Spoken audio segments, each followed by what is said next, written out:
Assalamualaikum warahmatullahi wabarakatuh. Nama saya Farid Jafar, NIM saya 41121110. Teknik Informatika, yaitu mata kuliah ini pengenalan Big Data. Nama dosennya Bu Neti Nurda, Eskom, MT, PhD. Nah, sini saya akan membahas soal yang sudah saya jawab, yaitu soal pertama. Yang A itu ada volume manajemen volume data. Untuk mengelola volume data yang sangat besar dan terus bertambah setiap semester, Universitas di Nusantara harus menerapkan strategi district system seperti Hadoop District File System (HDFS) atau Amazon S3. Teknologi ini memungkinkan penyimpanan data dalam jumlah besar serta distribusi aman dan efisien. Selain itu, universitas harus mempertimbangkan yang pertama itu ada stabilitas horizontal. Itu kemampuan untuk menambah server baru saat kapasitas data meningkat. Yang kedua ada data partitioning untuk membagi data berdasarkan semester, fakultas atau jenis data agar lebih mudah diakses dan dikelola. Yang ketiga itu ada implementasi data lake sebagai repository terpusat yang menampung data mentah dari berbagai sumber kampus. Yang keempat itu ada backup data recovery untuk menjaga ketersediaan data dan menghindari kehilangan informasi penting. Yang B itu ada variety manajemen keragaman data. Data kampus berasal dari berbagai sumber dan dalam berbagai format terstruktur, kayak nilai absensi. Yang kedua ada semi terstruktur, yaitu login e-learning, hingga tidak terstruktur, hasil survei opini mahasiswa, interaksi media sosial. Untuk mengelola ini menggunakan non-SQL database seperti MongoDB atau Cassandra yang fleksibel untuk data semi dan tidak terstruktur. Yang kedua itu terapkan Hadoop dan Apache Hive untuk mengelola big data dari berbagai format. Yang ketiga, gunakan text mining, natural language processing untuk menganalisa opini mahasiswa dari survei dan media sosial. Yang keempat itu ada ETL tools, extra transfer log seperti Apache Navy atau Talent untuk mengintegrasikan data dari berbagai sumber ke dalam sistem pusat. Yang ketiga itu ada velocity pengelolaan kecepatan data untuk memastikan pemrosesan dan data akademik dan operasional yang berubah setiap hari. Dibutuhkan pemrosesan real time atau near real time, solusi yang dapat digunakan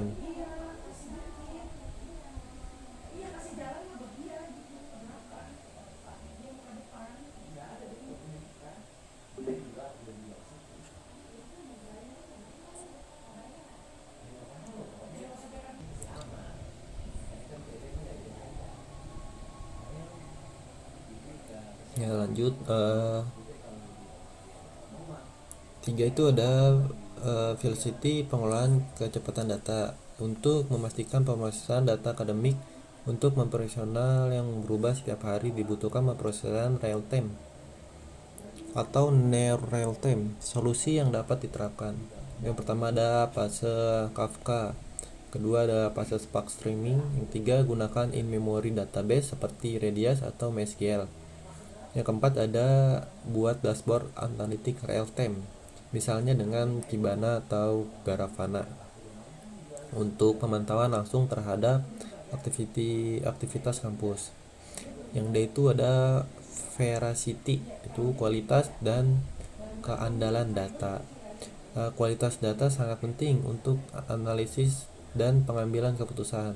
Terus strategis yang bisa diterapkan: satu, implementasi data validasi rules di setiap input data, misalnya validasi format NIM, nilai maksimum dan seterusnya.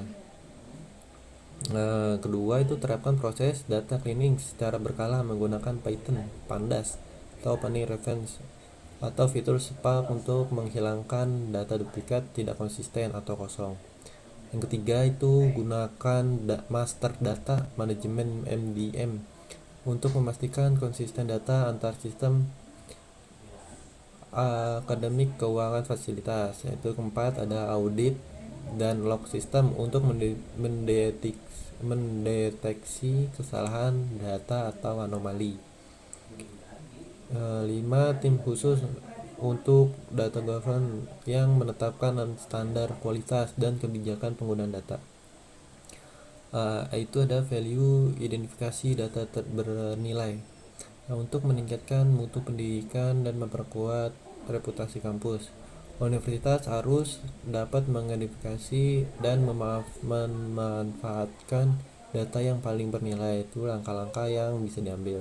Pertama itu gunakan analitik prediktif untuk mengidentifikasi mahasiswa yang berisiko DO atau proyeksi keberhasilan mahasiswa yang berdasarkan pola nilai dan kehadiran.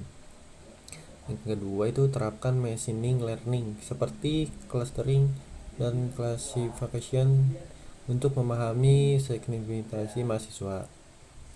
Yang ketiga itu analisis data, survei, dan e-learning untuk mengevaluasi efektivitas kurikulum dan metode pengajaran dosen. Yang keempat itu ada visualisasi data melalui dashboard untuk pengambilan keputusan oleh pemimpin universitas. Yang kelima ada identifikasi indikator kinerja utama KPI kampus yang dapat dipantau dari data seperti publikasi dosen, tingkat keputusan mahasiswa, dan pemanfaatan fasilitas. Nah, yang nomor 2 soal yang A itu strategis pengumpulan dan penggabungan data.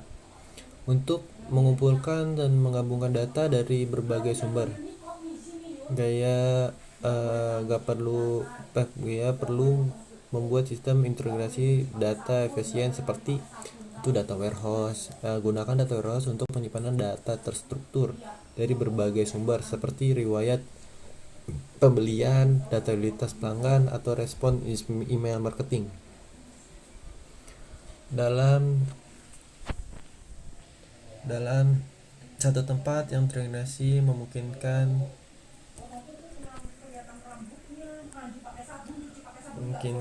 analisis yang lebih mudah dan cepat.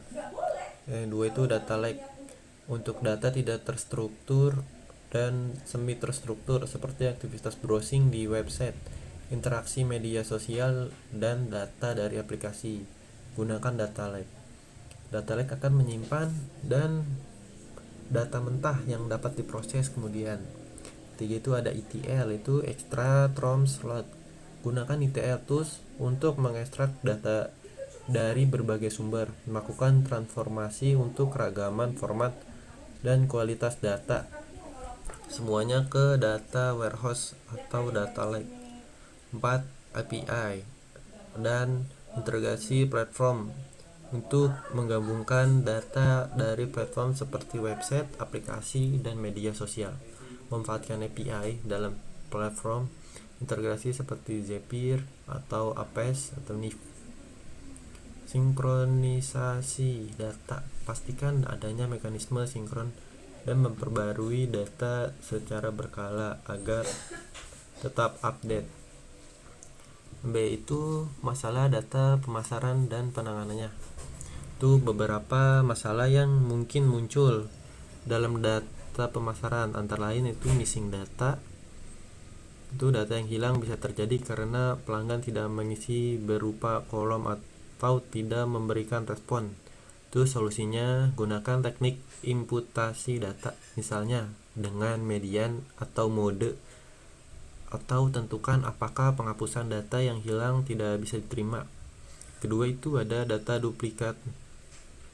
Itu data yang terduplikat dapat terjadi ketika pelanggan yang sama tercatat lebih dari sekali berbagai platform. Solusinya itu terapkan metode duplikasi, misalnya menggunakan ID pelanggan yang konsisten atau teknik fuzzy machine untuk mengidentifikasi dan menghapus entry duplikat. Yang ketiga itu ada inconsistent data.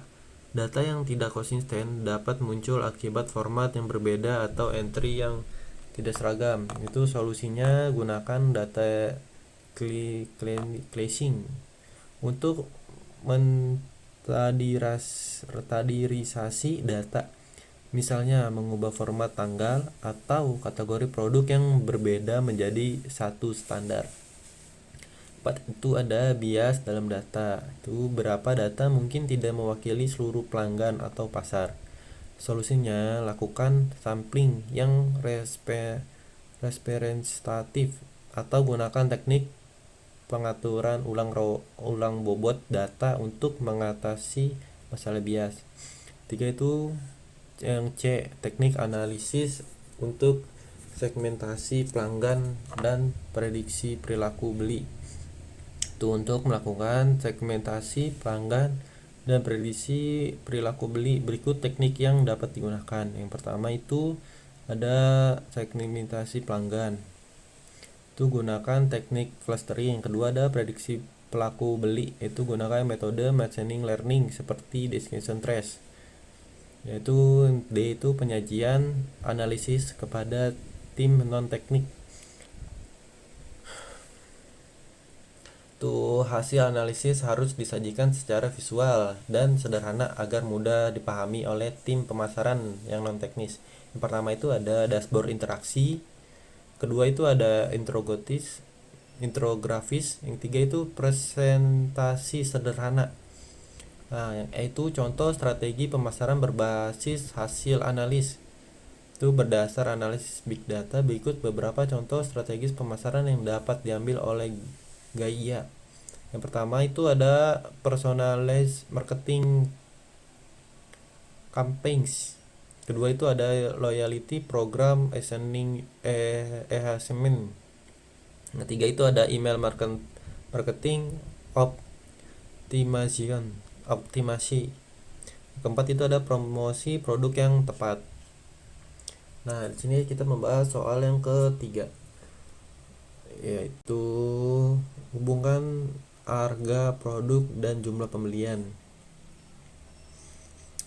Nah, di sini tuh ada garis-garisnya. Bisa di zoom ya.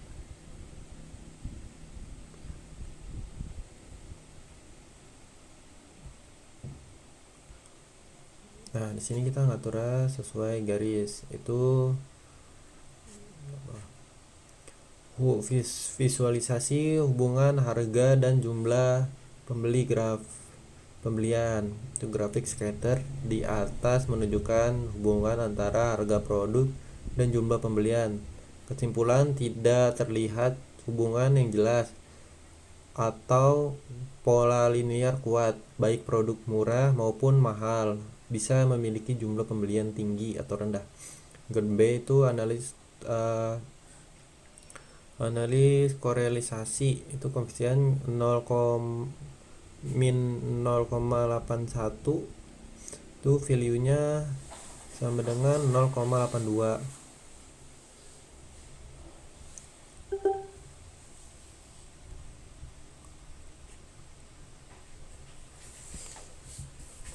Itu prediksi tren penjual minggu depan. Prediksi dapat dilakukan dengan mempertimbangkan yang pertama itu harga produk, yang kedua itu rating dan jumlah ulasan, yang ketiga itu waktu atau jam pembelian. Ini pemanfaatan grafik database, yaitu grafik database seperti Neopatzi dapat menghubungkan pelanggan produk melalui relasi membeli, yaitu mengedukasi produk yang sering dibeli bersama melalui note dan edge. Yang ketiga itu menemukan pola rekomendasi seperti pelanggan A membeli X dan Y, maka pelanggan B yang membeli X kemungkinan suka Y.